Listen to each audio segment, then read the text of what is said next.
the plague of frogs.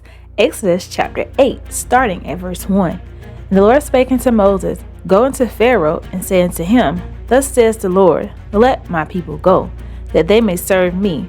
And if thou refuse to let them go, behold, I will smite all thy borders with frogs. And the river shall bring forth frogs abundantly, which shall go up and come into thine house, and into thy bedchamber, and upon thy bed, and into the house of thy servants, and upon thy people, and into thine ovens, and into thy kneading troughs.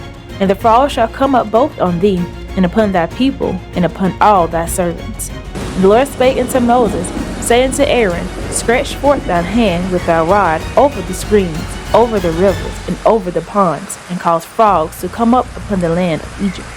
And Aaron stretched out his hand over the waters of Egypt, and the frogs came up, and covered the land of Egypt. And the magicians did so with their enchantments, and brought up frogs upon the land of Egypt. Then Pharaoh called for Moses and Aaron, and said, Entreat the Lord, that he may take away the frogs from me and from my people, and I will let the people go, that they may do sacrifice upon the Lord. And Moses said unto Pharaoh, Glory over me, when shall I entreat for thee, and that for thy servant, and for thy people, to destroy the frogs from thee in thy houses, that they may remain in the river only? And he said, Tomorrow. And he said, Be it according to thy word, that thou mayest know that there is none like unto the Lord our God.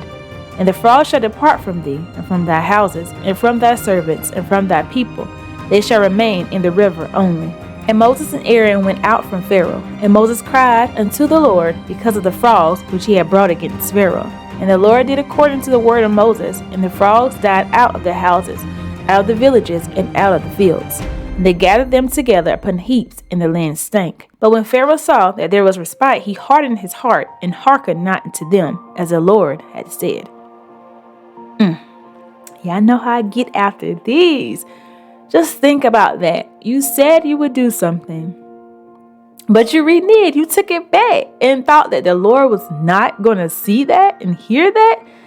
Oh, goodness. Has there been a time that you said you would do something for someone or help them out, and you thought, I changed my mind. I don't want to do it. How do you think that person felt? So just imagine you telling the Lord you would do something, and you just don't do it.